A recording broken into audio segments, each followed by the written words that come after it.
Magandang gabi mga ka-amazing! Welcome back dito sa aking YouTube channel. Ako ang inyong tagapagkwento mula sa Amazing AI TV Fusion and Tagalog Stories. Ngayong gabi, ihahandog ko sa inyo ang isang kakaibang kwento mula sa isang maliit na baryo sa Nueva Vizcaya. Isang gabi na puno ng mga kaluluwang nanghihingi ng tulong. Kaya't humanda na kayo, mga ka-amazing, dahil sisimulan na natin ang kwento. Sa liblib na baryo ng San Rafael, Nueva Vizcaya, tuwing sumasapit ang undas, may kakaibang kaganapan na bumabalot sa paligid. Hindi lamang mga tao ang nagdadalamhati sa mga yumao, kundi pati ang mga kaluluwang nawawala sa kanilang katawang lupa ay bumabalik, naghahanap ng katarungan, paglilinaw o tulong upang makapiling muli ang kanilang mga mahal sa buhay. Si Lando, 15 taong gulang, ay isang batang puno ng tapang at malasakit. Kasama niya ang kanyang lolo, si Mang Delfin, na matagal nang naninirahan sa baryo at kilala sa mga kwento ng mga multo at espiritu. Si Mang Delfin ay may dalang sulo at isang lumang kwaderno kung saan niya isinulat ang mga alamat at kwento ng San Rafael.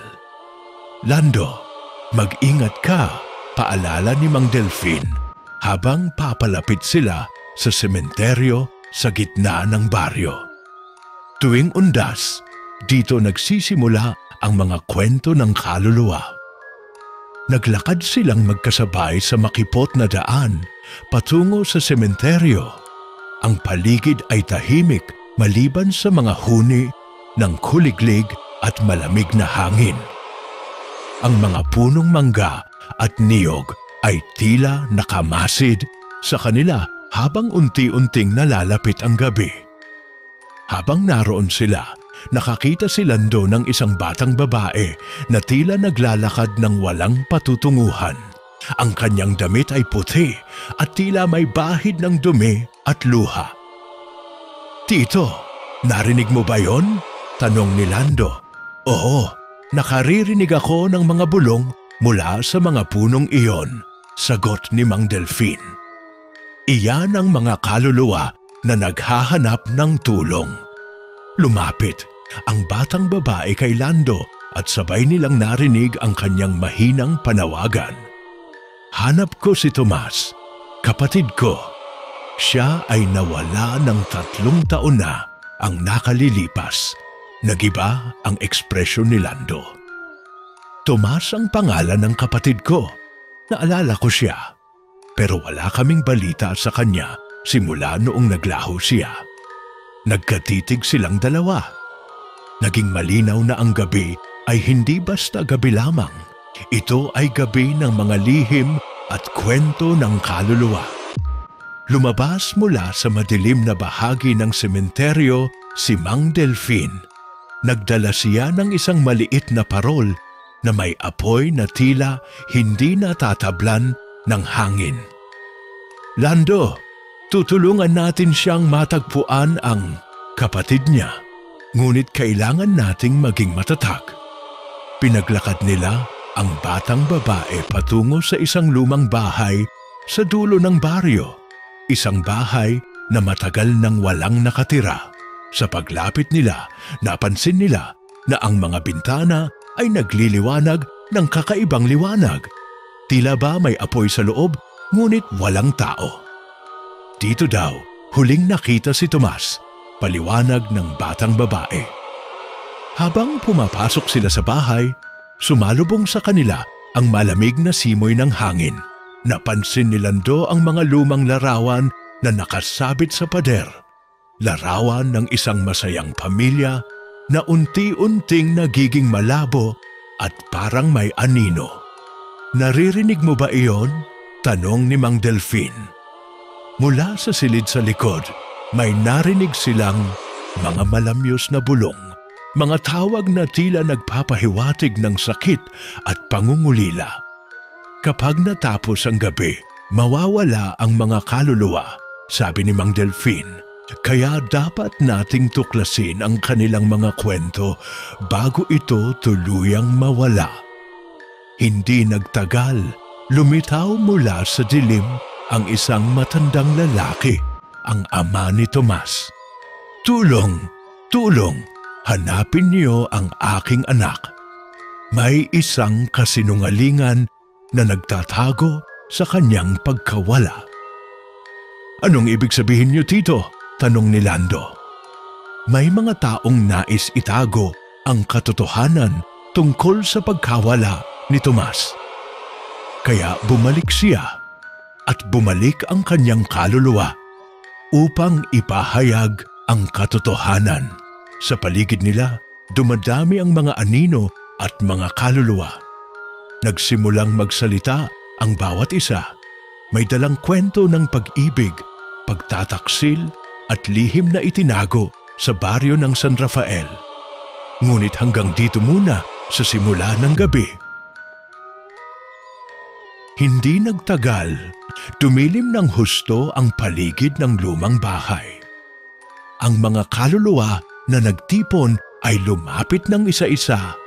Ang bawat isa'y may dalang sarili nilang kwento. Si Tomas ay matalik kong kaibigan noon, panimula ni Aling Rosa, isang matandang babae na dati ring naninirahan sa baryo. Noong araw, napansin ko na may kakaiba sa kanya.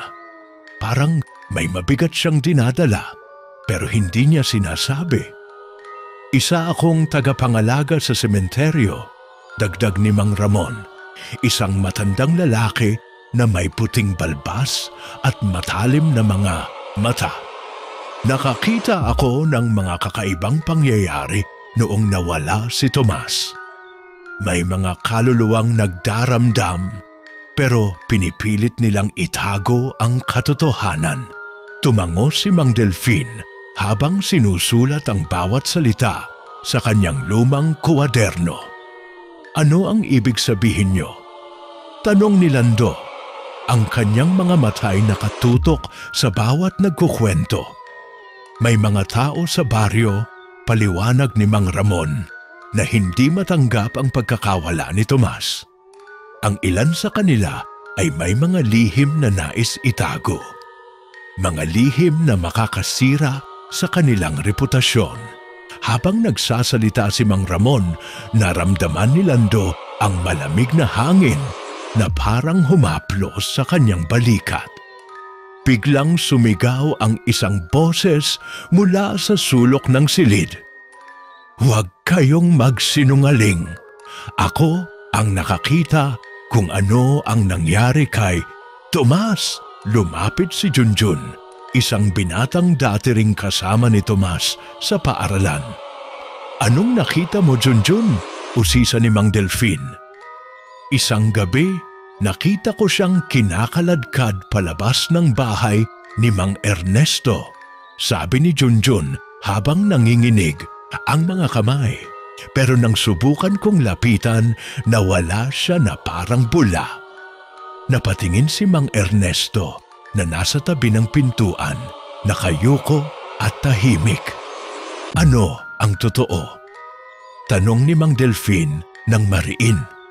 Tumigil si Mang Ernesto ng ilang sandali bago tumingin kay Lando. "May mga bagay na hindi natin dapat alamin, lalo na kung ito ay magdudulot ng kapahamakan. Pero kung hindi natin malaman ang katotohanan, paano tayo makakatulong sa kaluluwa ni Tomas?" Tugon ni Lando. Nagkaroon ng katahimikan sa loob ng bahay. Tila ang bawat tao ay naghihintay ng tamang sagot. May mga gabi, dagdag ni Aling Rosa, na naririnig ang mga iyak ni Tomas sa gubat sa likod ng baryo. Sinasabing doon siya huling nakita. "Bakit hindi tayo pumunta doon?" tanong ni Lando. "Dahil delikado," sagot ni Mang Delfin. "May mga bagay doon na hindi basta-basta nadarama ng buhay. Tumungo sila sa labas ng bahay at sa dilim nakita nila ang liwanag mula sa isang naglalakihang punong balete sa dulo ng gubat. Ang punong iyon ay pinaniniwala ang tahanan ng mga engkanto at iba pang espiritu. Doon natin sisimulan ang paghahanap ani Mang Delfin. Habang nilalakad nila ang landas papunta sa punong balete, naramdaman ni Lando ang bigat sa kanyang dibdib. Ang kanyang puso ay tila sumisigaw na matuklasan ang lihim na matagal nang nakabaon. Dumating sila sa paanan ng punong balete. Ang paligid ay malamig at tahimik, maliban sa mahinang tunog ng mga dahon na kumakaluskos. "Lando, hawakan mo ang kamay ko," sabi ni Mang Delfin. "Dito, kailangan nating maging maingat." Napansin ni Lando ang isang maliit na pintuan na may mga ukit sa kahoy na tila naglalarawan ng mga kwento ng kaluluwa. "Buksan natin ito," bulong ni Mang Delfin. Sa pagbukas ng pintuan, isang liwanag ang sumalubong sa kanila at isang espiritu ang lumitaw, si Tomas. Ang kanyang anyo ay maputla, ngunit ang mga mata ay puno ng lungkot. "Hindi ako makaalis," wika ni Tomas. "May utang na loob akong dapat bayaran. May kasinungalingang kailangang ilantad." Ngunit bago sila makapagsalita pa, isang malamig na hangin ang bumalot sa paligid at isang anino ang lumusot sa kanila. Dumilim ng husto sa paligid ng punong balete. Si Tomas, ang kaluluwang lumitaw sa harap nila, ay dahan-dahang nilakad patungo sa isang madilim na daan sa gubat. "Sumunod kayo sa akin," wika niya. At kahit na hindi nararamdaman ni Lando at ni Mang Delfin ang lamig ng katawan ni Tomas, ramdam nila ang bigat ng kanyang hinaing. Habang sinusundan nila si Tomas, nakarinig sila ng mga bulong mula sa mga punong kahoy. Ang mga kaluluwang ito ay nawawala at sila ay naglalakad sa pagitan ng mundo ng mga buhay at ng mga yumao. Sabi ni Mang Delfin, "Ang mga kwento ng mga kaluluwa ay hindi basta-basta," dagdag ni Lando. "May mga lihim na itinago, mga kasinungalingan na nagdudulot ng sakit." Nang makarating sila sa isang maliit na ilog sa gitna ng gubat, tumigil si Tomas at tumingin sa kanila. "Dito ako huling nakita," wika niya. Ang kanyang tinig ay puno ng pangungulila. "Bakit dito?" tanong ni Lando. "Dahil dito may isang pangyayari na kailangang malaman," sagot ni Tomas. "May isang tao na nagkunwaring kaibigan, ngunit siya pala ang nagtago ng katotohanan." Biglang lumitaw mula sa mga anino ang isang matandang lalaki, si Mang Ernesto, na may malamig na mga mata. "Hindi ito ang oras para magsinungaling," ani Mang Delfin. "Hindi ko kailanman inakala na magigising ang mga kaluluwa," sabi ni Mang Ernesto. Ang boses niya'y nanginginig. Ngunit sa totoo lang, si Tomas ay nadapa sa isang away noong gabi ng kanyang pagkawala. May mga taong natakot at hindi alam kung paano haharapin ang nangyari. "Anong nangyari sa kanya?" tanong ni Lando. "Sa takot, itinago namin ang kanyang katawan sa ilog na ito," sagot ni Mang Ernesto. "Inakala naming mapoprotektahan namin ang aming sarili at ang aming pangalan." Tumulo ang luha ni Mang Delfin. Ito ang dahilan kung bakit hindi makaalis ang kaluluwa ni Tomas, dahil sa mga lihim na itinatago ng mga tao. "Paano natin maibabalik ang kapayapaan?" tanong ni Lando. "Dapat nating ilantad ang katotohanan sa buong baryo," sabi ni Tomas, "at itama ang pagkakamaling nagawa." Biglang naramdaman nila ang malamig na hangin na parang humaplos sa kanilang mga mukha. Ang mga kaluluwa ng gubat ay nagtipon, nag-aabang sa pag-alis nila ng dilim at paghahatid ng liwanag sa kanilang mga kwento. "Handa na ba kayo?" tanong ni Mang Delfin. "Handa," sagot ni Lando nang may tapang sa puso. Pumunta sila pabalik sa baryo, dala ang mabigat na katotohanan. Sa bawat bahay na kanilang dinalaw, ibinahagi nila ang kwento ni Tomas at ang pagtatangkaan ng mga tao na itago ang nangyari. Sa simula, maraming tumanggi at natakot maniwala. Ngunit habang dumadaan ang gabi, lumalakas ang mga tinig ng mga kaluluwa at unti-unting nagising ang konsensya ng mga tao. Sa gitna ng plaza ng San Rafael, nagtipon ang mga taga-baryo. Naglakad si Mang Delfin sa gitna ng mga tao, hawak ang kanyang lumang kuwaderno. "Hindi natin dapat itago ang katotohanan," aniya. "Dahil ang pagtatago ay nagdudulot lamang ng sakit at pagdurusa." Sumigaw si Lando, "Dapat nating harapin ang nakaraan para makalaya tayo at ang mga kaluluwa. May mga taong umiiyak, may mga nanlumo, at may mga humingi ng tawad." Habang papalapit na ang madaling araw, napansin ni Lando na ang liwanag sa lumang bahay sa dulo ng baryo ay unti-unting kumukupas. Sa tabi niya, si Mang Delfin ay ngumiti ng malambing. Unti-unti nang nakakamit ang kapayapaan. Ngunit sa kabila ng lahat, may mga aninong nanatili sa dilim, mga lihim na tila handang bumangon muli. Hindi naglaon habang humihina ang liwanag ng umaga, may isang matandang babae ang dahan-dahang lumapit sa plaza ng San Rafael. Si Aling Marikit, kilala sa baryo bilang tagapangalaga ng mga lumang kasulatan at mga tradisyon. Hindi sapat ang pagkilala sa katotohanan. Wika niya habang tinatanggal ang takip sa isang luma at maalikabok na kahon. May mga bagay pa tayong dapat alamin tungkol sa nangyari kay Tomas. Binuksan niya ang kahon at kinuha ang isang sulat na matagal nang nakatago. Ito ang huling liham ni Tomas, isinulat bago siya nawala.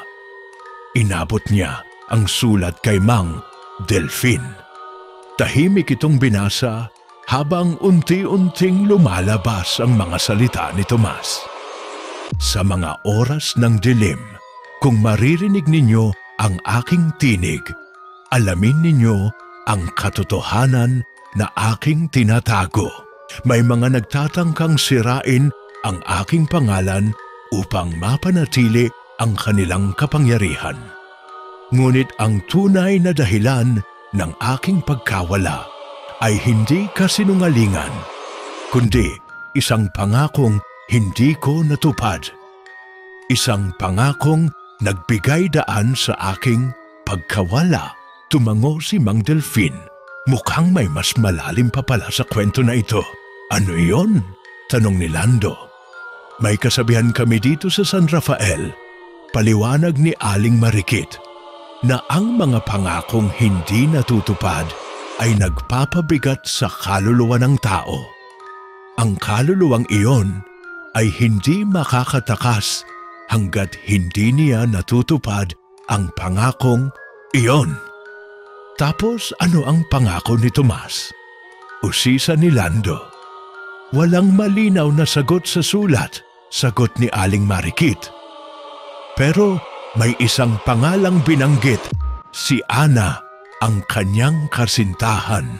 Napatingin si Lando kay Ana, isang dalaga na tahimik na nanonood sa sulok ng plaza. Lumapit si Ana at sa kanyang mga mata ay makikita ang kirot at pagsisisi.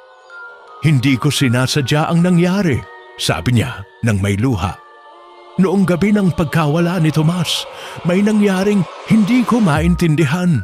May isang away kami at pagkatapos ay nawala siya. Anong nangyari? Tanong ni Mang Delfin. Nang mag-away kami, sinabi niya na may lihim akong itinatago. Isang lihim na ayokong ipaalam sa iba. Patuloy ni Ana. Sinubukan ko siyang hanapin pero hindi ko na siya nakita.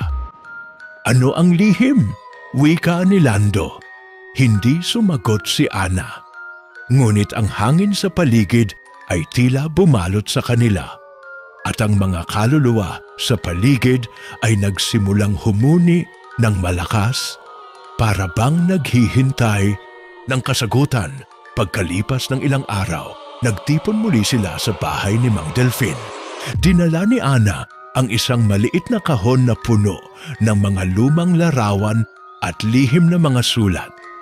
Ang lihim ko ay ang aking tunay na pagkatao, sinabi ni Ana. Ang tinig niya'y nanginginig. Hindi ako ang inaakala ng lahat. May isang bahagi sa akin na matagal ko nang tinatago. Isang bahagi na nagdulot ng takot kay Tomas. Napakunot ang noo ni Mang Delfin. Ano yon, Ana? Ako ay anak ng isang engkanto. Malumanay niyang pahayag. Isang engkanto na nagbawal sa amin na makipag-ugnayan sa mga tao. Ngunit mahal ko si Tomas at nilabag ko ang batas na iyon. Dahil dito, minabuti nilang itago si Tomas upang hindi malaman ng iba, paliwanag ni Ana. Ngunit ang katotohanan ay hindi lamang kasinungalingan o pagtatakip, kundi isang sumpa na ipinataw sa amin. Sa pagdaan ng gabi, nagsimulang magpakita ang mga kakaibang pangyayari sa baryo. Mga anino na gumagalaw sa dilim, mga lihim na boses na bumubulong sa hangin, at mga ilaw na biglaang nawawala. Ang sumpa ng engkanto ay nagpapahirap sa mga kaluluwa ng San Rafael, sabi ni Mang Delfin. Hanggang hindi natin natutugunan ng pangakong iyon, patuloy ang gabi ng mga kaluluwa.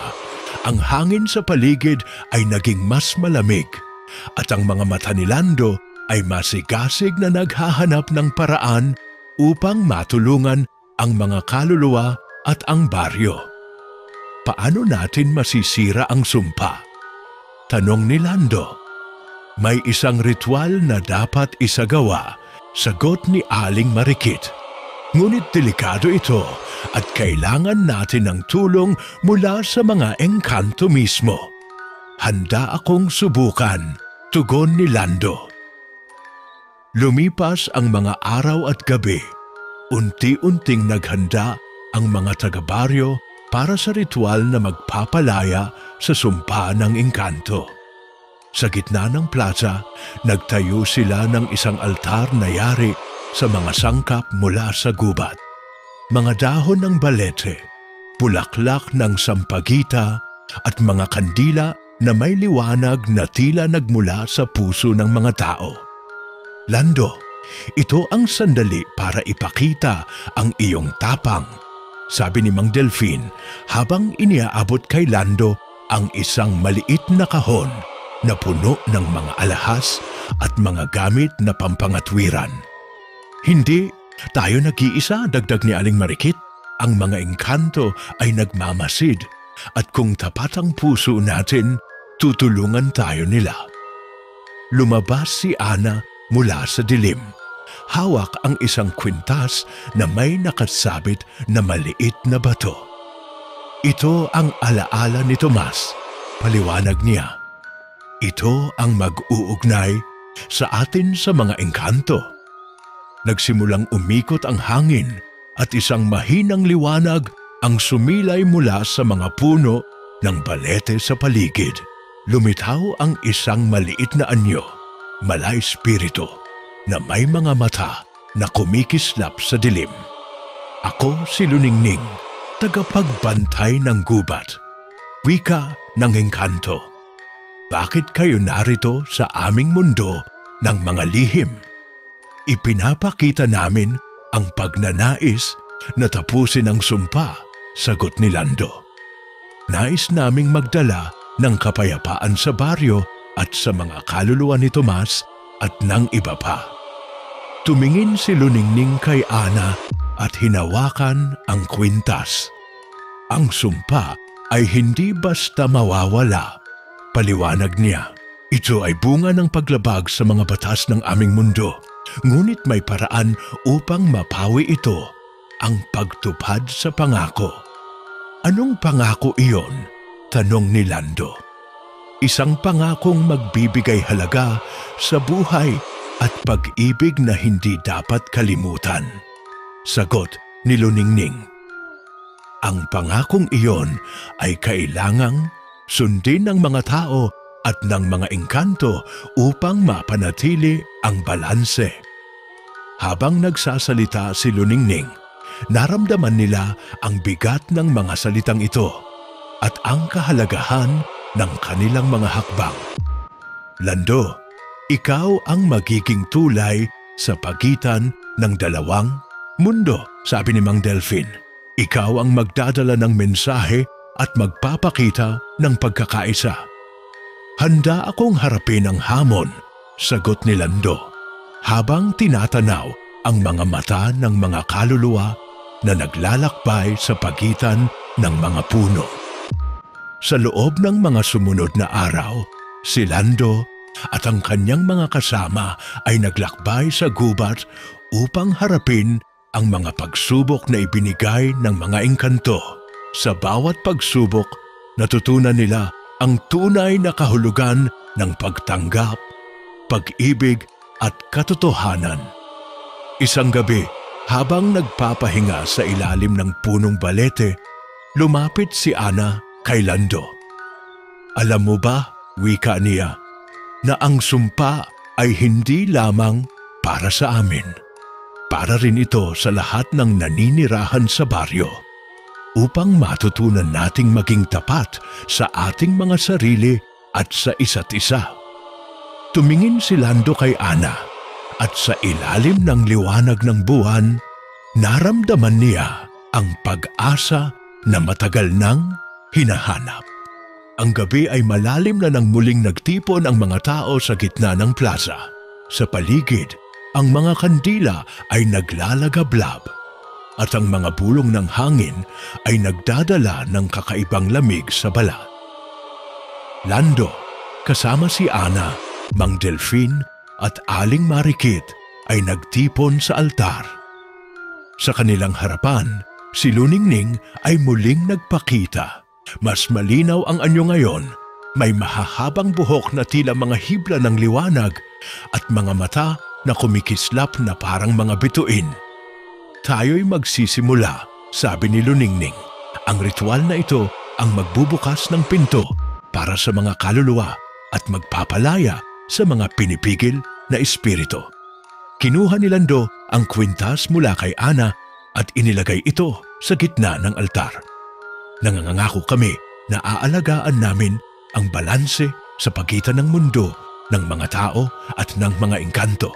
Habang binibigkas nila ang mga panalangin, nagsimulang mag-ikot ang hangin at ang mga anino sa paligid ay unti-unting nawawala. Napapalitan ng liwanag na dahan-dahang pumapalibot sa plaza. Ngunit sa isang sulok, may isang matandang lalaki na matagal nang naninirahan sa baryo, si Mang Ernesto, na tahimik na nanonood. Sa kanyang mga mata ay makikita ang galit at takot na nag-aalab. Hindi ito ang wakas, bulong niya sa sarili. Hindi nila alam ang tunay na kapangyarihan ng dilim.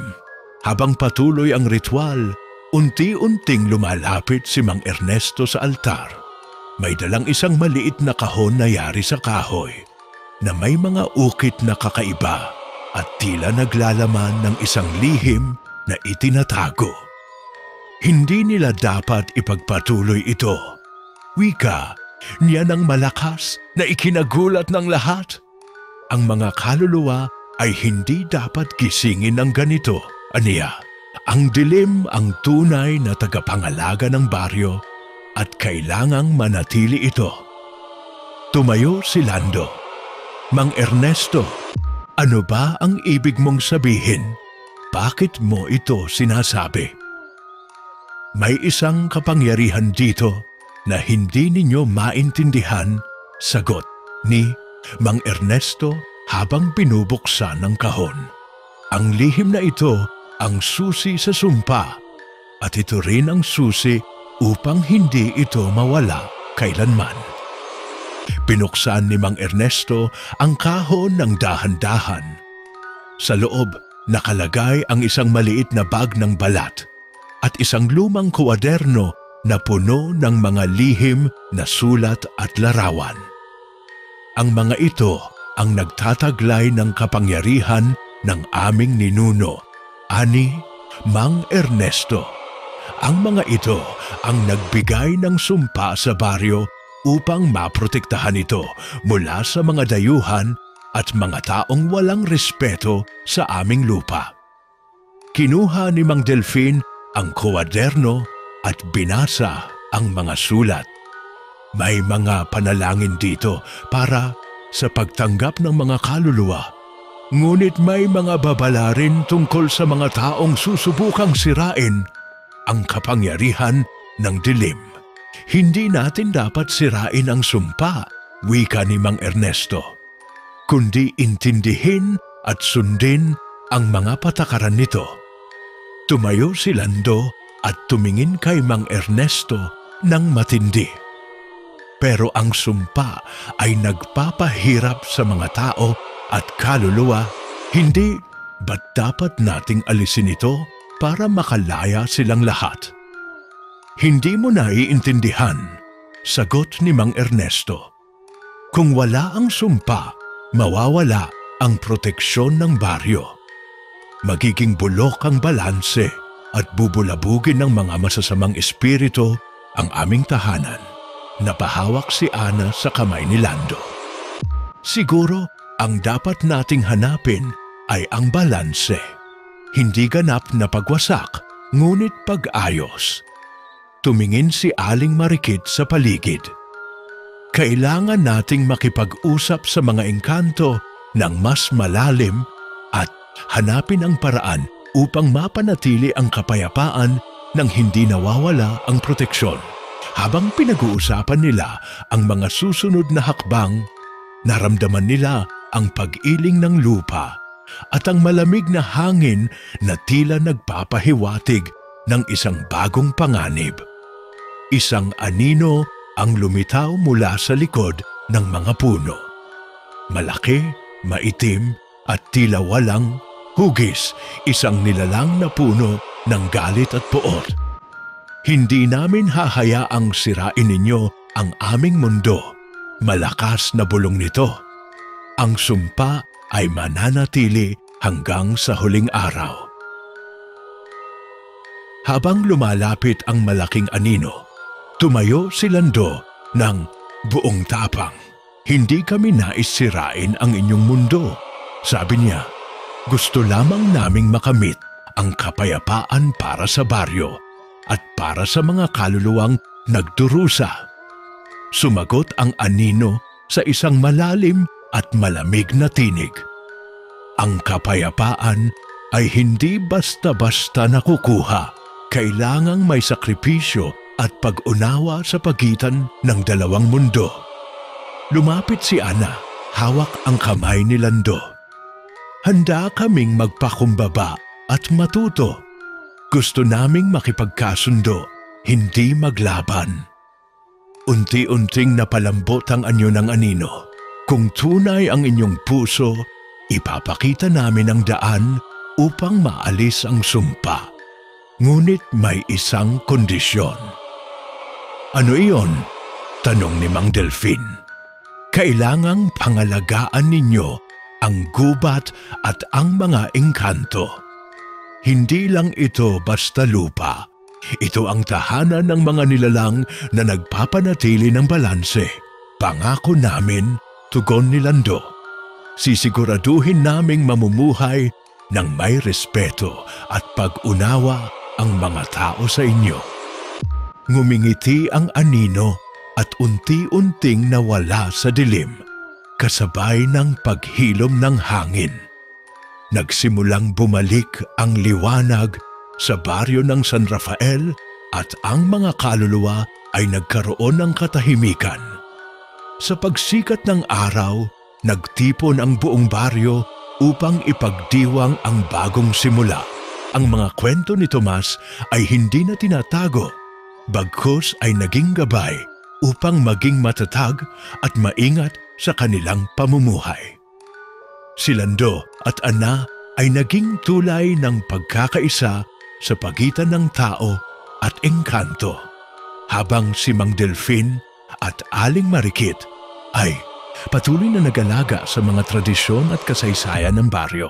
Ang gabi ng mga kaluluwa ay naging gabi ng pag-asa, ng pag-unawa at ng tunay na kapayapaan. Mga ka-amazing, dito na nagtatapos ang ating kwento na gabi ng mga kaluluwang nanghihingi ng tulong. Maraming salamat sa pagsama sa akin at pakikinig ng kwento hanggang sa dulo. Huwag kalimutang i-like, i-share at mag-comment ng inyong mga saloobin. At syempre, mag-subscribe sa YouTube channel ng Amazing AI TV Fusion in Tagalog Stories para sa mas marami pang nakakakilabot at kapanapanabik na kwento. Hanggang sa muli mga ka-amazing. Ingat at hanggang sa susunod nating kakatakutan.